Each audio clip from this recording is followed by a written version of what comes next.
복음 한 스푼 김용 전도사입니다. 오늘은 마태복음 5장 4절 말씀을 함께 보겠습니다. 애통하는 자는 복이 있나니 그들이 위로를 받을 것이며. 성경 마태복음 5장은 예수님께서 산상수훈으로 제자들과 사람들에게 말씀을 가르칩니다. 그리고 그 처음 시작을 팔복으로 시작합니다. 심령이 가난한 자, 그리고 오늘 두 번째로 애통하는 자, 애통하는 자가 복이 있고 그들은 하나님의 위로를 받는다라고 말합니다. 우리가 흔히들 얘기하기에 웃으면 복이 있다, 웃는 얼굴에 침 못 뱉는다. 그래서 우리는 많이 웃고 그리고 웃을 수 있는 인생을 행복하다고 하고 복 있다라고 얘기합니다. 그러나 오늘 성경은 우리의 생각과 다르게 애통하는 자가 복이 있다라고 말합니다. 오늘 그 애통하는 자의 복을 통해서 우리에게 하고 싶은 말씀이 무엇인가 짧은 시간 나눠볼까 합니다. 애통하다라는 뜻을 찾아보면 마음이 무너지고 그 마음이 갈기갈기 찢어진 것을 말합니다. 우리가 언제 애통합니까?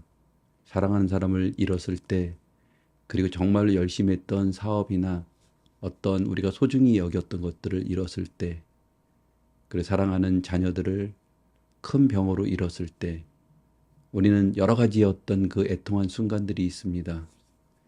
그 애통한 순간들, 그 순간들은 우리 인생 속에서 없으면 좋고 정말로 힘든 시간입니다. 그런데 오늘 성경은 그 애통하는 자가 복이 있다고 얘기합니다. 그게 무슨 말인지 한번 살펴보겠습니다. 애통하다라는 뜻은 마음이 무너지고 그 마음이 갈기갈기 찢어진 것입니다. 그 무너진 마음, 그 찢어진 마음, 그 마음에는 작지만 틈이 생깁니다. 그리고 그 틈을 통해서 그 예수님은 우리의 마음으로 들어올 수 있는 것입니다. 아주 어린 서너 살짜리 아이들도 고집이 있습니다.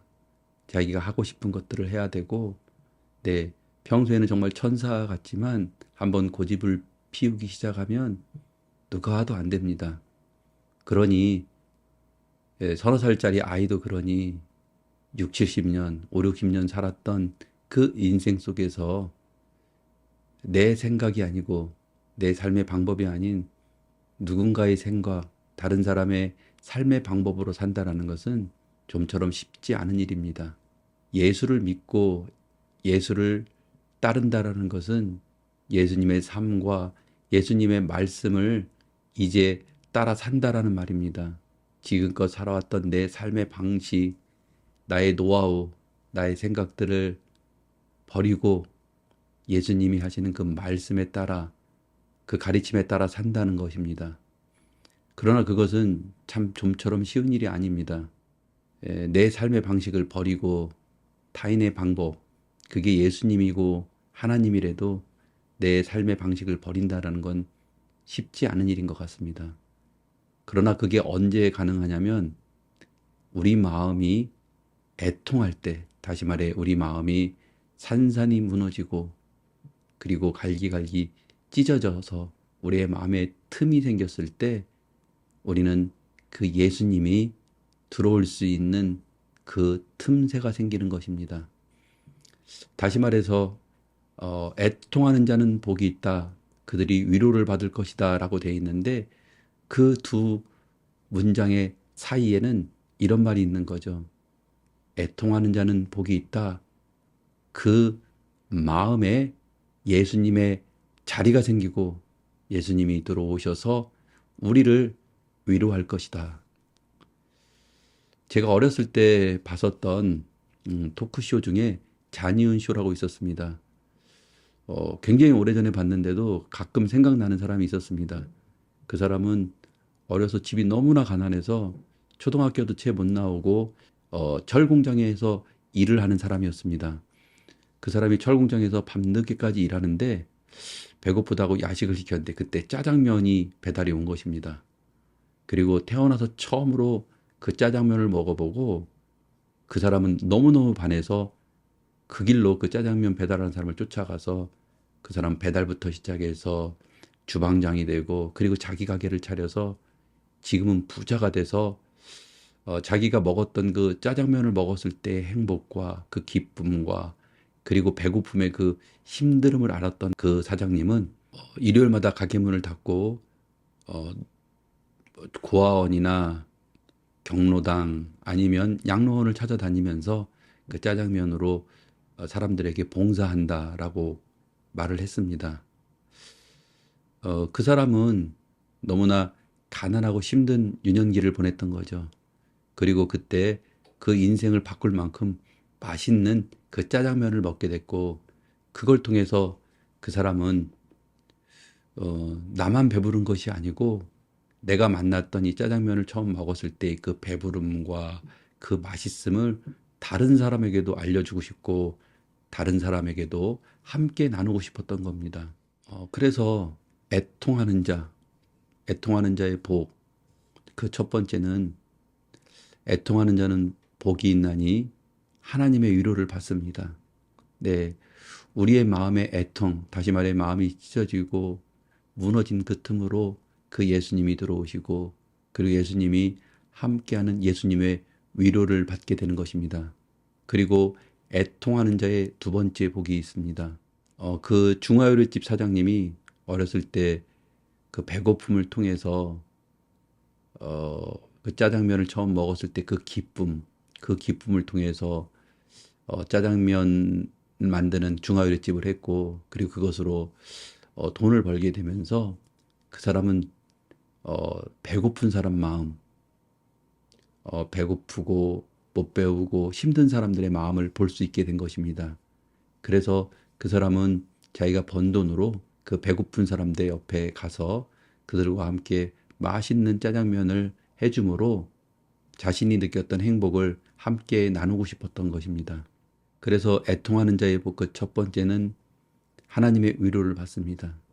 그리고 그 하나님의 위로를 받은 그 사람은 이제 타인의 애통하는 마음, 타인의 힘들고 울 수밖에 없는 그 마음을 보게 되고 알게 되는 사람이 됩니다. 그래서 이제 그들을 위로하는 삶을 살 수 있는 것입니다. 짜장면을 처음 먹어본 그 소년이 그 기쁨을 통해서 짜장면집을 하게 되고 그리고 그것으로 돈을 벌어서 그 행복한 마음들을 그 맛있음을 사람들과 나누고 싶었고 그리고 가난한 사람들을 찾아가서 함께 나누고 싶었던 그 마음처럼 애통해서 울 수밖에 없는 그 사람은 이제 하나님의 위로를 받게 될 것입니다. 그리고 더 나아가 그 예수님의 마음으로 세상에 애통하는 자, 울 수밖에 없는 자들의 친구가 돼서 그들 곁에서 그들을 위로하는 사람이 되는 것입니다. 여기서 위로하다라는 말인데 이 말은 그 뜻은 어떠한 능력이나 그것이 아니고 곁에 있어준다, 함께 한다라는 뜻입니다. 맞습니다. 우리는 누군가를 위로할 만큼 어떤 힘이나 능력이 없습니다. 그러나 우리는 할 수 있는 건 그들과 함께 하여 주고 그들 곁에 있어 주는 것입니다. 예수님이 우리에게 했던 것처럼 우리도 그렇게 할 수 있는 것입니다. 정리하겠습니다. 애통하는 자는 복이 있다고 얘기합니다. 네, 마음이 찢어지고 마음이 무너진 그 사람은 복이 있습니다. 왜? 그 사람 마음에 이제 예수님을 받아들일 수 있는 그 공간이 생겼기 때문입니다. 그리고 그들은 이제 예수님과 함께하는 삶을 살게 될 것입니다. 그리고 이제 그들은 성장하고 그들도 예수님처럼 애통하는 자, 세상에 힘들고 고난받는 자들의 곁에 서서 그들과 함께 해주는 그들을 위로하는 예수님의 향기가 나는 삶, 아버지의 마음을 가진 하나님 자녀의 삶을 살 수 있게 될 것입니다. 그래서 오늘도 울 수밖에 없고 도무지 할 수 있는 것이라곤 그냥 울 수밖에 없는 주의 자녀들이 있습니다. 성경은 이렇게 말합니다. 당신은 복이 있습니다. 왜? 하나님은 우리와 함께 하시고, 그리고 또 우리는 그 복을 받은 자가 돼서 또 울 수밖에 없는 자의 친구가 되어 그들과 함께 할 것이기 때문입니다. 오늘도 세상 속에서 울 수밖에 없는 우리는 분명 복된 사람일 것입니다. 왜냐하면 하나님은 지금 우리와 함께 하시기 때문입니다. 감사합니다.